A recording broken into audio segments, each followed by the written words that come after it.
বড় ভাই খুব ভোগ লেগেছে। কি করবো বল, বাড়িতে খাবার মতো কিছুই নাই।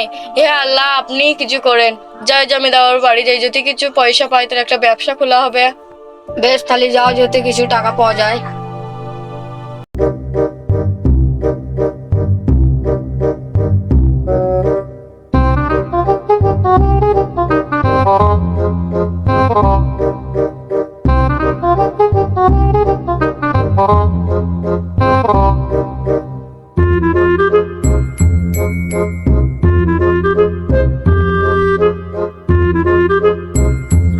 জমিদার বাবু বাড়িতে আছেন?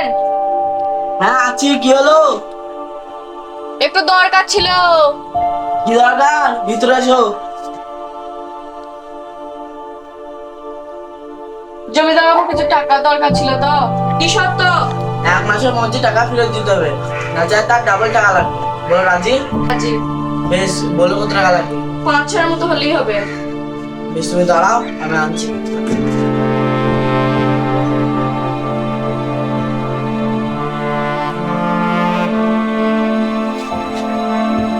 এই লাও তোমার টাকা। আর বেশ, তুমি আসতে পারো। আর হ্যাঁ, তুমি মনে রেখো 1 মাসের মধ্যে টাকা ফেরত দিতে হবে, নাহলে তার ডাবল টাকা লাগবে। বেশ, ঠিক আছে।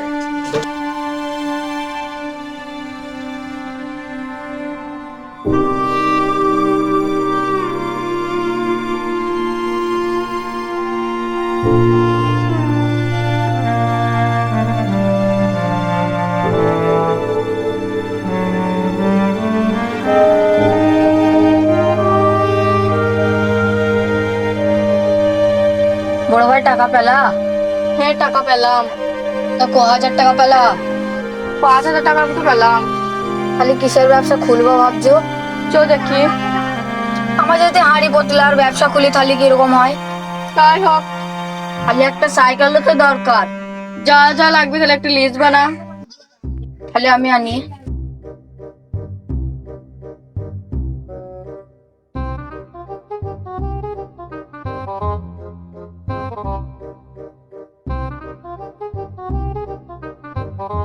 আমি তো বেশি লেখাপড়া করিনি, তুই করেছিস, তাহলে তুই লেখ। বেশ ঠিক আছে, তুমি বলো আমি লিখি। হাঁড়ি পতিলা।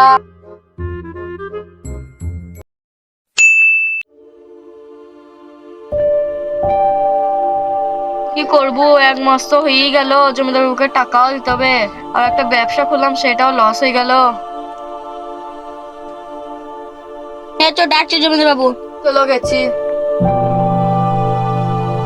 যাই জমিদার বাবু ডাকছি, দেখি কি বলে। 1 মাস তো হয়েই গেল।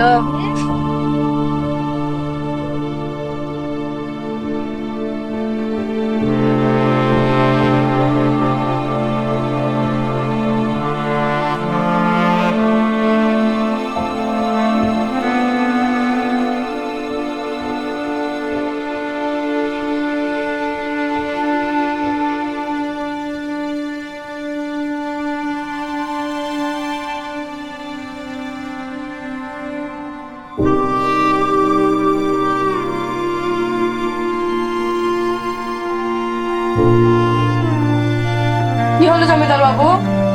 আমার টাকা বল। কি করবো জমিদার বাবু, একটা ব্যবসা করেছিলাম সেটা তো লস হয়ে গেল। আর 2 দিন টাইম দেন, আপনার টাকা দিয়ে দেবো। মনে রেখো, আর 2 দিন, 2 দিনের মধ্যে টাকা যদি না দিতে পারো তাহলে তোমার বাড়ি ঘর সব নিয়ে নেবো আমি। তুমি এখন আসতে পারো। বেশ, ঠিক আছে।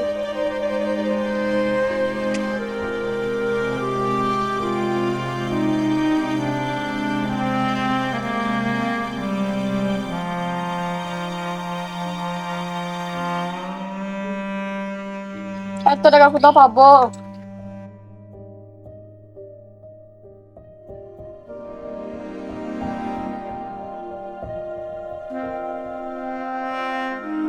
ভাই, আমার কাছে একটা সোনার চেন আছে।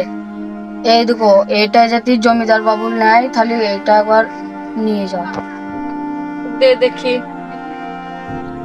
যাই দিয়ে আসি।